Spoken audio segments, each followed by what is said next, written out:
Hello and welcome to the February 2nd, 2024 episode of Watching the Tape. In a recent meeting with a prospective client, I was asked a question to which I did not have a good answer. This person had a sizable health savings account balance and asked me, can I accumulate too much in my HSA? Now, I knew the HSA basics. They are triple tax advantage savings accounts, meaning that you make pre-tax contributions to them, the balances grow tax-free, and withdrawals for qualified medical expenses are also tax-free. I also knew that because of the tax advantage status of HSAs, that it makes more sense to pay medical bills from your checking account, thus leaving HSA funds untouched to continue growing tax-free. And I knew that at some age, HSAs started acting like IRAs, meaning that you can withdraw from the accounts penalty-free for any reason and just pay taxes on the withdrawals at your ordinary income tax rate. But there were still enough gaps in my HSA knowledge that I couldn't provide what I felt would be a satisfactory response on the spot.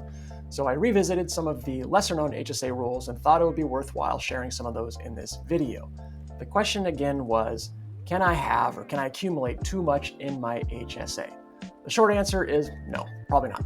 But I still want to share some important considerations. Remember I said that at a certain age, HSAs start to act like IRAs? That age is 65. At age 65, you can withdraw from your HSA and pay ordinary income taxes and use the money for any purpose. But the IRA similarity ends there. HSAs and IRAs are inherited by non-spouse beneficiaries in different ways. If you pass away and there's no surviving spouse, such that the HSA is inherited by your children, then it loses its status as an HSA, and the entire balance is taxed at your child or children's ordinary income tax rates. IRAs, in contrast, become inherited IRAs, which can be drawn down over 10 years.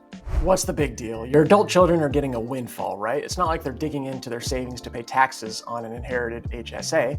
The taxes are coming directly out of the HSA, right? Here's what I'd say to that. There might be situations in which that is the right way to look at this. However, it's also likely that if a child beneficiary receives a large lump sum HSA inheritance, it could bump up their AGI or their income in a way that phases them out of certain things like deductible IRA contributions or Roth contributions or college student tax credits, or it could push them above income thresholds that trigger new taxes, not just a higher tax bracket, but actual additional taxes, like, for example, the 3.8% net investment income tax. So there is an estate and tax planning component to HSAs. Inheriting a large lump sum HSA would reduce tax planning flexibility.